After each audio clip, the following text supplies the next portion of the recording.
I've done a few videos at this point on a particular theme, and that theme is that everything is gender.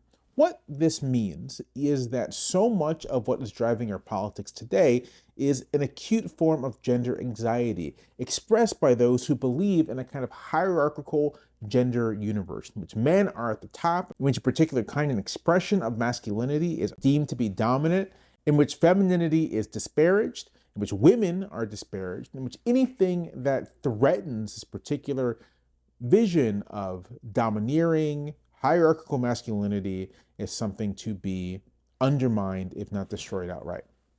And I bring this up in this situation because the Trump administration at this moment is doing everything it can to try to kill clean energy production in the United States.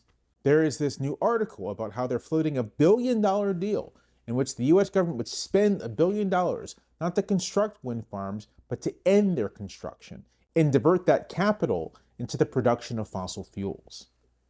Now, you may have heard that the US is currently fighting a war.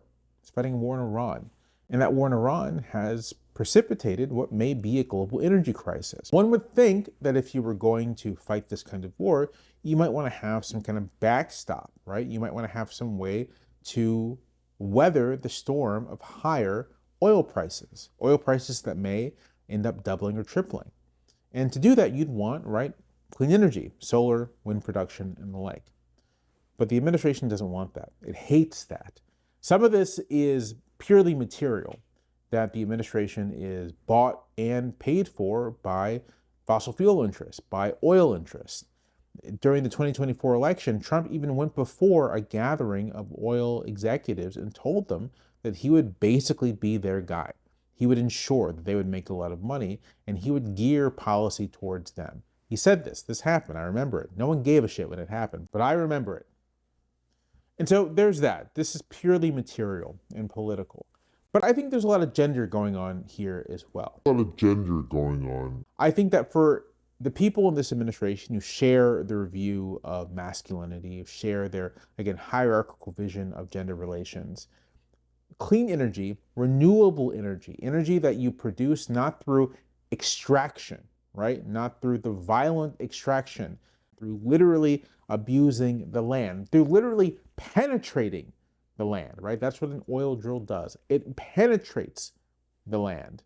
It's called drill, baby, drill. Renewable energy, which is produced through harnessing the sun, through harnessing the wind, through trying to develop a more horizontal relationship with the world around us.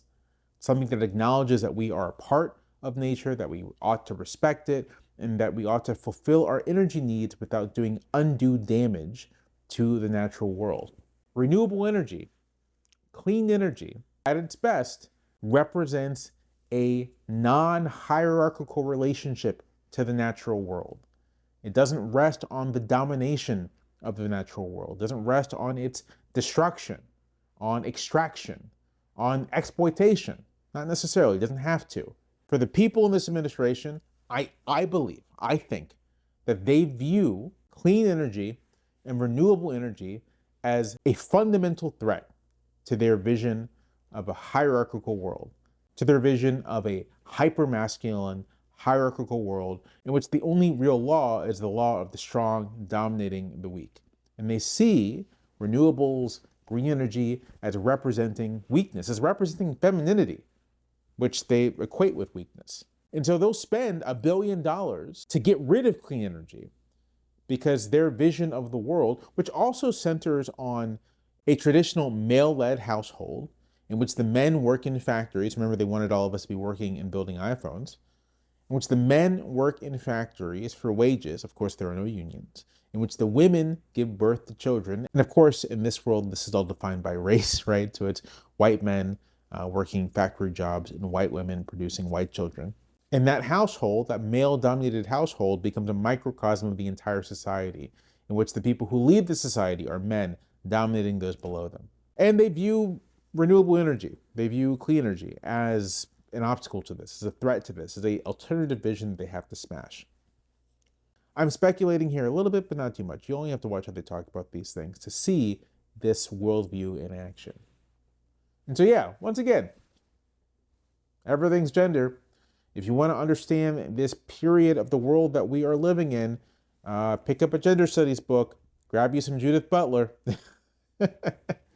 And remember, keep this in mind, there's a reason why these reactionaries, when they get control of education systems, want to destroy gender studies programs, just like they want to destroy Black history programs, just like they want to destroy environmental studies programs, just like they want to destroy all kinds of ethnic studies programs, just like they actually are going after classics programs. They don't want you to understand the world that you live in. They don't want you to understand it. They want you to be ignorant of it. The better they can control you.